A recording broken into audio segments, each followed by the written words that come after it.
আসসালামু আলাইকুম দর্শক, স্বাগত জানাচ্ছি RTV দুপুরের সংবাদে। আপনাদের সঙ্গে রয়েছে আমি Afsana Suraiya. Note of dissent সহ স্বাক্ষরিত জুলাই সনদের বাইরে সরকার কোনো সিদ্ধান্ত নিলে তা মানবে না বিএনপি। সংবাদ সম্মেলন করে এই কথা জানিয়েছেন দলটির স্থায়ী কমিটির সদস্য খন্দকার মোশাররফ হোসেন।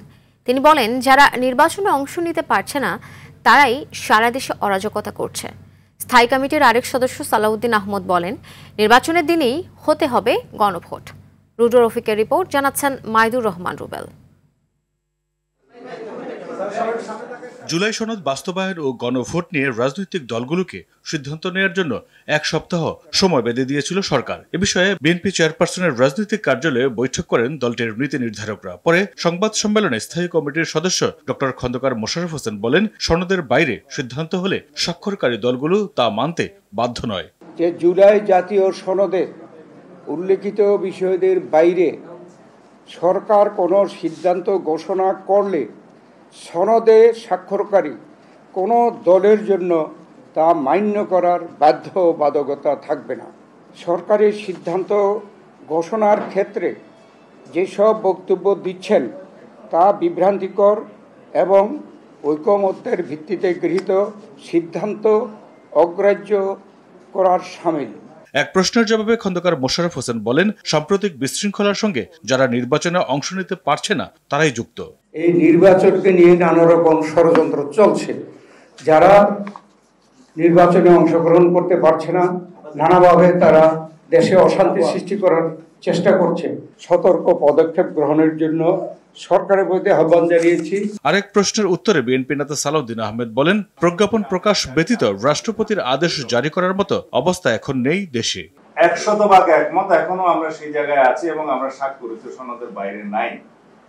কিন্তু যেভাবে জাতীয় ঐকমত্য কমিশন সরকারের কাছে সনদ বাস্তবায়নের উপায় সংক্রান্ত যে সুপারিশ প্রদান করেছে তার মধ্যে নোট অফ ডিসেন্টের অংশগুলো উল্লেখিত নাই। জাতীয় সংসদ নির্বাচনের দিনে একই দিনে গণভোটের মাধ্যমে জনগণের সম্মতি নেওয়ার জন্য জুলাই জাতীয় সনদের উপরে আমরা রাজি হয়েছিলাম, সেই জায়গায় আমরা আছি। বিএনপির সিনিয়র নেতারা বলছেন, সার্বিক পরিস্থিতি নিয়ে রাজপথে নয়, সমাধান হতে হবে আলোচনার মধ্য দিয়ে। তবে সরকার এখনো কোনো উদ্যোগ নেয়নি বলে জানান তারা। রাষ্ট্রপতির আদেশ জারির আর কোনো বিধান রইল না, সেটা বিলুপ্ত হলো। মাইদুর রহমান রুবেল, RTV, ঢাকা। নির্বাচন পেছানোর কোনো সুযোগ নেই। নির্বাচন পেছালে ব্যর্থ রাষ্ট্রে পরিণত হবে দেশ বলে মন্তব্য করেছেন বিএনপির মহাসচিব মির্জা ফখরুল ইসলাম আলমগীর। দুপুরে কেকে বাড়ি লক্ষ্মীরহাট উচ্চ বিদ্যালয় মাঠে সদর উপজেলার বড়গাঁও ইউনিয়নবাসীর সঙ্গে মতবিনিময় সভায় তিনি এ মন্তব্য করেন। তিনি আরও বলেন, জুলাই সনদে বিএনপি যেসব বিষয়ে স্বীকৃতি দিয়েছে সেটা বাদে অন্য কিছু করা হলে এর দায় সরকারকেই নিতে হবে। আওয়ামী লীগকে এদেশের মানুষ কখনোই ক্ষমা করবে না।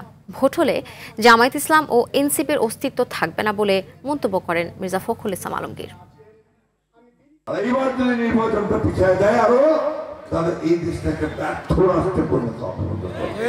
নির্বাচন পেছানোর কোনো সুযোগ নাই। আমরা এই সরকারকে খুব পরিষ্কার করে বলে দিতে চাই যে দীর্ঘ 9 মাস আপনি যে সংস্কারের নাম করে সব রাজনৈতিক দলগুলোর সাথে কথাবার্তা বললেন এবং একটা একমত হলেন অনেকগুলো বিষয়ে, সেই একমত হওয়ার বিষয়ের বাইরে আপনি কোনো কিছু যদি গায়ের জোরে এই দেশের মানুষের উপর চাপাই দিতে চান, তার সব দায় দায়িত্ব আপনার দেশের মানুষটা গ্রহণ করবে না। মুমূর্ষু অবস্থায় থাকা দেশের গণতন্ত্রকে নিরাময় করতে পারে তত্ত্বাবধায়ক সরকার ব্যবস্থা। তাই গণতন্ত্রের ভিত মজবুত করতে এ ব্যবস্থা ফেরানোর বিকল্প নেই বলে মন্তব্য করেছেন অ্যাটর্নি জেনারেল মোহাম্মদ আসাদুজ্জামান। নির্বাচনকালীন তত্ত্বাবধায়ক সরকার ব্যবস্থা পুনর্বহালের ফেরাতে করা আপিলের শুনানির 10ম ও শেষ দিনে তিনি মন্তব্য করেন, এই আপিলের রায় ঘোষিত হবে 20 নভেম্বর। ব্যারিস্টার রুহুল কুদ্দুস কাজল বলেন, পূর্বের রায় ছিল তৎকালীন প্রধান বিচারপতির ব্যক্তিগত মতের প্রতিফলন। বিএনপির জ্যেষ্ঠ আইনজীবী জয়নুল আবেদিন ত্রয়োদশ সংশোধনী পুনঃপ্রতিষ্ঠার দাবি জানান আর তত্ত্বাবধায়ক সরকার ব্যবস্থাকে দেশের গণতন্ত্র প্রতিষ্ঠা ও মানুষের ভোটাধিকার নিশ্চিতের সবচেয়ে উপযুক্ত ব্যবস্থা বলে উল্লেখ করেন জামায়াতের আইনজীবী অ্যাডভোকেট শিশির মনির। মুমূর্ষু অবস্থায় গণতন্ত্রকে যেখানে পাঠানো হয়েছে, তত্ত্বাবধায়ক সরকার সেই গণতন্ত্রের জন্য একটি নিরাময় ঔষধ, যা বাংলাদেশের গণতন্ত্রকে সুসংহত করে বাংলাদেশের মানুষকে ভোটের অধিকার ফিরিয়ে দেয়।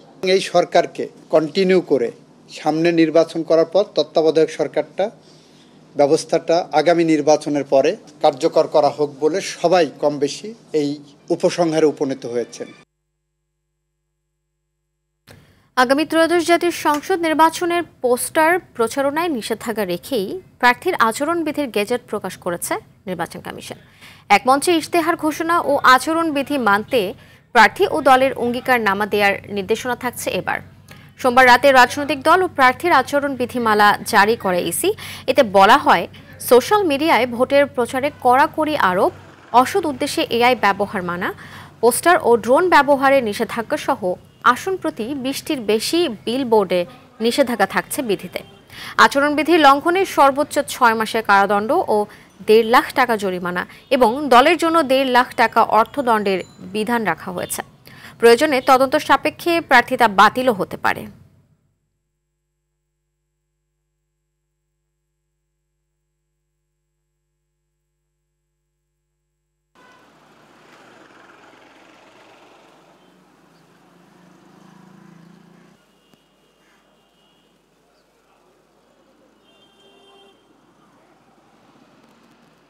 দেশের প্রতিবন্ধী বিদ্যালয়গুলোকে স্বীকৃতি ও এমপিও ভুক্তির দাবিতে অবস্থান কর্মসূচি পালন করছে প্রতিবন্ধী বিদ্যালয়ের শিক্ষক কর্মচারীরা। সকালে জাতীয় প্রেস ক্লাবের সামনে টানা 17তম দিনের অবস্থান কর্মসূচি পালন করছে শিক্ষক কর্মচারীরা। আন্দোলনকারী শিক্ষকরা বলেন, মানবেতর জীবনযাপন করেও প্রতিবন্ধী শিক্ষার্থীদের শিক্ষাদানের মাধ্যমে শতভাগ শিক্ষানীতি বাস্তবায়নে কাজ করছেন তারা। তবে সরকার তাদের যৌক্তিক দাবি উপেক্ষা করছে। অবিলম্বে স্বীকৃতি ও এমপিও ভুক্তির দাবি মেনে নেওয়ার আহ্বান জানান শিক্ষক কর্মচারীরা। দাবি না মানা পর্যন্ত আন্দোলন চালিয়ে যাওয়ার কথাও বলছেন শিক্ষকরা। দাবিগুলো আমরা পূরণ করতে পারছি না, প্রত্যেকবারে আমাদের আশা দিচ্ছে, আবার আমাদেরকে ফেরত দিচ্ছে।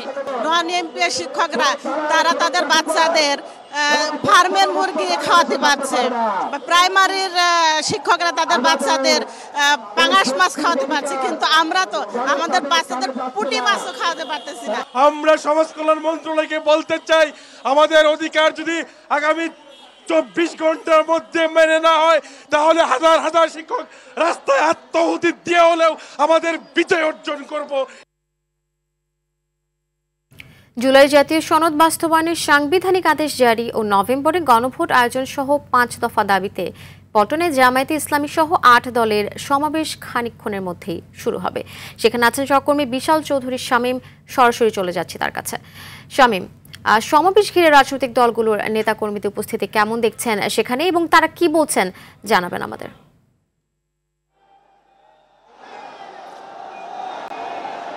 জি আফসানা, আপনি যেমনটি বলেছেন যে জুলাই সনদ বাস্তবায়ন এবং নভেম্বরের মধ্যেই গণভোটের দাবিতে কিন্তু এখানে 8 দল রাজনৈতিক 8 দল এখানে কিন্তু সমাবেশের আয়োজন করেছে এবং ইতিমধ্যেই কিন্তু সমাবেশের স্থলে তাদের নেতাকর্মীরা এসে জড়ো হয়েছে। আমি যদি আপনাদেরকে একটু চারপাশটা ঘুরিয়ে দেখাতে চাই, এখানে কিন্তু যে সমমনা 8 দল রয়েছে সেই 8 দলের নেতৃবৃন্দ কিন্তু এখানে এসে সকাল থেকেই জড়ো হয়েছে এবং তারা তাদের দাবি দেওয়া উত্থাপন করছে। আমি যদি আপনাদেরকে একটু জানিয়ে রাখতে চাই যে 5টি দাবি তারা এখান থেকে করেছে। সেটি হচ্ছে জুলাই জাতীয় সনদ বাস্তবায়নের জন্য সাংবিধানিক আদেশ জারি এবং নভেম্বরের মধ্যে গণভোট আয়োজন, জাতীয় নির্বাচনে উভয় কক্ষে পিআর পদ্ধতি চালু, অবাধ ও সুষ্ঠু নির্বাচনের লক্ষ্যে সবার জন্য সমান নিশ্চিত করা। তাদের যে 4 নম্বরটি দাবি রয়েছে সেটি হচ্ছে সরকারের জুলুম, নির্যাতন, গণহত্যা ও দুর্নীতির বিষয় নিশ্চিত করা, স্বৈরাচারের দোষর হিসেবে অভিযুক্ত জাতীয় পার্টি ও 14 দলের কার্যক্রম ঘোষণা করতে হবে। এই দাবিতে কিন্তু তারা সমাবেশ করছে। এখানে যারা সমাবেশ করছে সেই দলগুলো হচ্ছে বাংলাদেশ জামায়াত ইসলামী, ইসলামী আন্দোলন বাংলাদেশ, বাংলাদেশ খেলাফত মসজিদ, নিজামী ইসলাম পার্টি, বাংলাদেশ খেলাফত আন্দোলন, বাংলাদেশ ডেভেলপমেন্ট পার্টি এবং জাতীয় গণতান্ত্রিক পার্টি জাকপা। কিছুক্ষণ পর কিন্তু সমাবেশের স্থলে বক্তব্য রাখবেন এই যে দলগুলো রয়েছে তাদের জাতীয় নেতৃবৃন্দ। যদি আমি তাদের নামগুলো একটু বলতে চাই, জামায়াতে ইসলামের আফসানা, এই ছিল আমার কাছে এখানকার সর্বশেষ তথ্য। ধন্যবাদ আপনাকে। 13 নভেম্বর আইন শৃঙ্খলা নিয়ে কোনো শঙ্কা নেই, পুলিশ সতর্ক অবস্থানে আছে বলে জানিয়েছেন স্বরাষ্ট্র উপদেষ্টা লেফটেন্যান্ট জেনারেল জাহাঙ্গীর আলম চৌধুরী। সন্দেহভাজন কাউকে দেখলে পুলিশকে জানানোর আহ্বান জানান তিনি। সকালে সচিবালয়ে সমসাময়িক আইনশৃঙ্খলা সংক্রান্ত কমিটির বৈঠক শেষে কথা বলেন উপদেষ্টা। এখন সড়কের পাশে খোলা জ্বালানি তেল বিক্রি করা বন্ধ থাকবে বলে জানান স্বরাষ্ট্র উপদেষ্টা। নির্বাচনকে সামনে রেখে কারাগার থেকে বের হয়ে আসা শীর্ষ সন্ত্রাসীরা দেশের সন্ত্রাসী কার্যক্রম চালাতে না পারে এবং পার্শ্ববর্তী দেশ থেকে কোনো সন্ত্রাসী প্রবেশ করতে না পারে সেজন্য আইনশৃঙ্খলা বাহিনীকে কঠোর নির্দেশনা দেওয়া হয়েছে বলে জানান তিনি।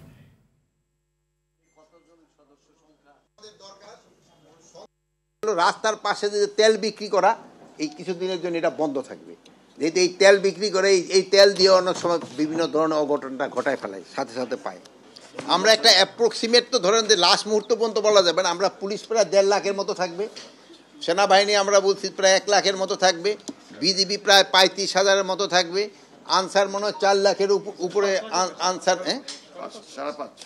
আনসার প্রায় 5.5 লাখের মতো থাকবে। পেইড কিছু বুদ্ধিজীবী আছে যারা আওয়ামী লীগের পক্ষে এতদিন বৈধতা উৎপাদন করেছে, কিন্তু গত 2 দিনের কার্যক্রমে বোঝা যায় আওয়ামী লীগ কখনো গণমানুষের দল ছিল না বলে মন্তব্য করেছেন এনসিপির দক্ষিণাঞ্চলের মুখ্য সংগঠক হাসনাত আব্দুল্লাহ। বেলা 12টার নারায়ণগঞ্জে শহরে সমবায় ব্যাংক কমপ্লেক্স ভবনের 10ম তলায় দলের কার্যালয় উদ্বোধনকালে তিনি একথা বলেন। এ সময় তিনি আরও বলেন, ফ্যাসিবাদ বিরোধী যে রাজনৈতিক দলগুলো রয়েছে সেই রাজনৈতিক দলগুলোর ঐক্যবদ্ধ হওয়ার কোনো বিকল্প নেই। যারা পেইড কিছু ইন্টেলেকচুয়াল আছে, বুদ্ধিজীবী আছে পেইড, যাদেরকে ভাড়ায় খাটানো যায়, এইসব মানুষ তারা আওয়ামী লীগের পক্ষে এতদিন বৈধতা উৎপাদন করেছে, কিন্তু গত 2 দিনের কার্যক্রমে বুঝে যাওয়া উচিত যে আওয়ামী লীগ কখনোই গণমানুষের দল ছিল না। এই যে আগুন সন্ত্রাস জ্বালা পোড়াও এগুলো কারা করেছিল অতীতে এবং বর্তমানে কারা করেছে এটি সুস্পষ্ট হয়ে গিয়েছে গত 2 দিনের কার্যক্রম। যারা ফ্যাসিবাদ বিরোধী ক্রিয়াশীল যে রাজনৈতিক দলগুলো রয়েছে সেই রাজনৈতিক দলগুলোর ঐক্যবদ্ধ হওয়ার কোনো বিকল্প নেই। রাজধানীর বাংলা মোটরে এনসিপির কার্যালয়ের সামনে ককটেল বিস্ফোরণ করেছে দুর্বৃত্তরা। সোমবার রাত 11টায় মোটরসাইকেল যোগে 5টি ককটেল নিক্ষেপ করে পালিয়ে যাবার সময় এনসিপি নেতাকর্মীরা ধাওয়া দিয়ে 2 জনকে আটক করে পুলিশে দিয়েছে। ককটেলের আঘাতে এক সিএনজি চালক আহত হয়েছে এবং এনসিপি নেতা শিশিরের মাইক্রোবাস ক্ষতিগ্রস্ত হয়েছে। এদিকে রাজধানী জুড়ে আইনশৃঙ্খলা বাহিনীর কঠোর অবস্থানের মাঝেও গভীর রাতে যাত্রাবাহী ও রায়ের বাগে যাত্রীবাহী বাসে আগুন দেওয়ার ঘটনা ঘটেছে।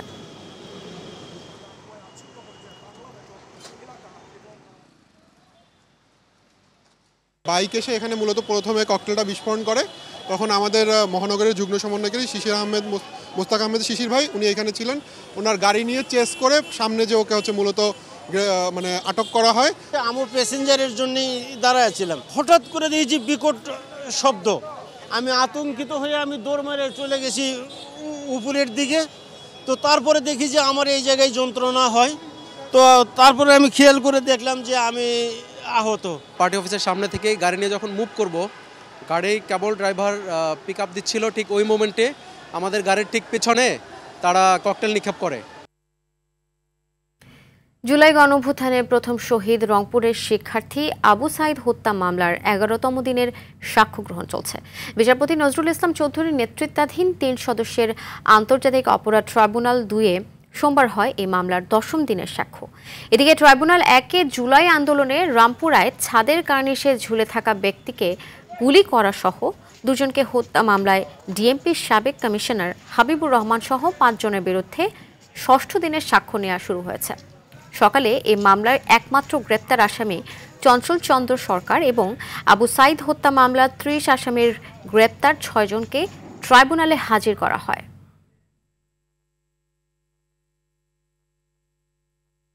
15ই নভেম্বর বদলে যাচ্ছে পুলিশ ইউনিফর্ম। জুলাইয়ের গণঅভ্যুত্থানে বিতর্কিত ভূমিকায় সমালোচনার মুখোমুখি হয় পুলিশ বাহিনী। 5 আগস্ট পরবর্তী নিরাপরাধ পুলিশ সদস্যদের মনোবল ফেরাতে বাহিনীটির নানা সংস্কারের একটি পোশাক পরিবর্তন। তবে শুধু পোশাক পরিবর্তন নয়, জনগণের সেবক হিসেবে মন মানসিকতা পরিবর্তন জরুরি বলে মনে করেন ঢাকা বিশ্ববিদ্যালয়ের রাষ্ট্রবিজ্ঞানের অধ্যাপক সাব্বির আহমেদ। আর পুলিশ সদর দপ্তরের দাবি সবকিছুর ঊর্ধ্বে উঠে জনকল্যাণে কাজ করাই বাহিনীর লক্ষ্য। আরও জানাচ্ছেন জাহিদ রহমান। গেল 15 বছর স্বৈরাচার ফ্যাসিস্ট সরকার পুলিশ বাহিনীকে ন্যাক্কারজনকভাবে দলীয় ও ব্যক্তি স্বার্থে ব্যবহার করে জনগণের মুখোমুখি দাঁড় করায়। এমনকি গণ অভ্যুত্থানে পুলিশের অনেক সদস্যদের ভূমিকা ছিল জনবিরোধী। এ অবস্থায় বাহিনীটির সংস্কার ও পোশাক পরিবর্তনের দাবি ওঠে। গুলি খাইছে একটা। চলতি মাসের 15 তারিখ থেকে পুলিশকে আর চিরচেনা পোশাকে দেখা যাবে না। কনস্টেবল থেকে শুরু করে আইজিবি পর্যন্ত সব স্তরের সদস্যরা এখন থেকে আয়রন রঙের পোশাক ব্যবহার করবেন। তবে একবারেই নয়, বদলাবে পর্যায়ক্রমে। প্রথম ধাপে মহানগর পুলিশ, হাইওয়ে, নৌ পুলিশ ও পিবিআই এর সদস্যদের নতুন পোশাক দেওয়া হচ্ছে। অভিভাবক তো পরেই পড়বে আর কি, এটা হচ্ছে আমাদের। সুতরাং পর্যায়ক্রমে, যেহেতু এটা একটা পর্যায়ক্রমে দেওয়া হবে, একসাথে তো অতগুলা কাপড় সরবরাহ করার মতো পরিস্থিতি নাই। তো ইনিশিয়ালি মেট্রোপলিটন এবং আমি বিশেষায়িত ইউনিট যেগুলো বললাম, এই পিবিআই, নৌ পুলিশ, এরা আগে পড়বে। পুলিশের নিরাপদ কর্মপরিবেশ নিশ্চিত না হলে নতুন পোশাকে কোনো তাৎপর্য বহন করবে না বলে মনে করেন এ বিশেষজ্ঞ। পোশাক পরিবর্তনের মাধ্যমে আমার মনে হয় খুব বড় ধরনের কোনো পরিবর্তন হবে না, যদি আপনি প্রফেশনালিজমের জায়গাটাকে শক্তিশালী করতে না পারেন। অর্থাৎ পুলিশকে যদি আপনি দলীয়ভাবে প্রভাবিত করেন, তো ও তো চাকরি বাঁচানোর জন্য আপনার কথা শুনবে। লাভ হবে আপনার, কিন্তু ক্ষতি হবে দেশে। তবে যে কোনোভাবে প্রভাবমুক্ত রাখা গেলে দায়িত্ব পালনে যথাযথ ভূমিকা রাখতে পারবে বাহিনীর সদস্যরা। পুলিশ নিজেই চ্যালেঞ্জের মধ্যে ছিল, এখন ওভারকাম করার চেষ্টা করতেছে, তাকে মনোবল ফেরানোর চেষ্টা করতেছে। এখন নতুন পোশাকে হয়তোবা নতুন মানুষ হয়তোবা কেমন আচরণ করে, এটা আমার মনে হয় পাবলিকই ভালো বলতে পারবে। নির্বাচন হওয়ার আগেই তো এটা বাস্তবায়ন হওয়া খুব প্রয়োজন আছে বলে আমি মনে করি। তা আমার মনে হয় সরকারের হাতে এখনো কিছুটা সময় আছে। তারা অন্ততপক্ষে পুলিশ বাহিনীর মধ্যে যে নৈতিক মনোবল, সেই মনোবলটা ফিরায় আনার জন্য হলেও তারা এই কমিশনের রিপোর্টটাকে বাস্তবায়ন করার দিকে মনোযোগ দেওয়া উচিত। অন্যদিকে র্যাবের পোশাকের বিষয়ে এখনো কোনো সিদ্ধান্ত হয়নি। র্যাব সূত্রে জানা গেছে, বাহিনী সদস্যরা আপাতত কালো রঙের পোশাকেই থাকবেন। জাহিদ রহমান, RTV, ঢাকা। ময়মনসিংহের ফুলবাড়িয়ায় ভালুকজান এলাকায় একটি বাসে আগুন দিয়েছে দুর্বৃত্তরা। এতে দগ্ধ হয়ে চালক জুলহাস মিয়া নিহত হয়েছেন। সোমবার ভোররাত 3:15টার দিকে এই ঘটনা ঘটে। ফুলবাড়িয়া থানার ওসি রকুনুজ্জামান জানান, আওয়ামী লীগের নেতাকর্মীরা ফুলবাড়িয়া উপজেলা সদরের ভালুকজান এলাকায় আলম এশিয়া পরিবহন নামের একটি বাসে আগুন দেয়। এতে বাসটি পুড়ে যায়। এ সময় বাসে থাকা চালক জুলহাস মিয়া ঘটনাস্থলেই পুড়ে মারা যান। ঘটনায় জড়িতদের গ্রেফতারে চলছে পুলিশের অভিযান। ময়মনসিংহে যাত্রীবাহী বলাকা কমিউটার ট্রেনের ইঞ্জিনে আগুন লেগে 2 ঘন্টা ট্রেন চলাচল বন্ধ ছিল। যাত্রীরা জানায়, ঢাকা থেকে ছেড়ে যাওয়া যাত্রীবাহী বলাকা কমিউটার ট্রেনটি নেত্রকোনার জারিয়া যাওয়ার পথে সকাল 10:30টার দিকে ময়মনসিংহের গৌরীপুরে পৌঁছলে ট্রেনটির ইঞ্জিনে আগুন লেগে থেমে যায়। এ সময় প্রচণ্ড ধোঁয়া বের হতে থাকলে যাত্রীরা ট্রেন থেকে নেমে যায়। পরে উদ্ধারকারী দল ইঞ্জিন পরিবর্তন করলে প্রায় 2 ঘন্টা পর ট্রেন চলাচল স্বাভাবিক হয়। পবিত্র মাহে রমজান উপলক্ষে মাসব্যাপী RTVর 16তম হিফজুল কোরআন প্রতিযোগিতা ও GPH ইস্পাত আলোকিত কোরআন 2026 powered by RFL pipe and ফিটিংসের অডিশন চলছে দেশব্যাপী। আজ অনুষ্ঠিত হল ফরিদপুর জোনের অডিশন। জেলার বিভিন্ন হাফেজিয়া ও কওমি মাদ্রাসার শতাধিক প্রতিযোগী এতে অংশ নেয়। অনুষ্ঠানে বিচারক হিসেবে দায়িত্ব পালন করেন হাফেজ মাওলানা আব্দুর রহমান তহা ও হাফেজ মাওলানা কারি জাহিদুজ্জামান। তরুণ প্রজন্মকে কোরআন চর্চায় উদ্বুদ্ধ করতে এই আয়োজন বলে জানান সংশ্লিষ্টরা। পরে শেষে বিজয়ীদের হাতে ইয়েস কার্ড তুলে দেওয়া হয়। আগামীকাল শুরু হবে খুলনা জোনের অডিশন। দর্শক, দুপুরের সংবাদ এ পর্যন্তই। জেলা সংবাদ বিকেল 4:05টায় দেখার আমন্ত্রণ রইল। ধন্যবাদ সবাইকে।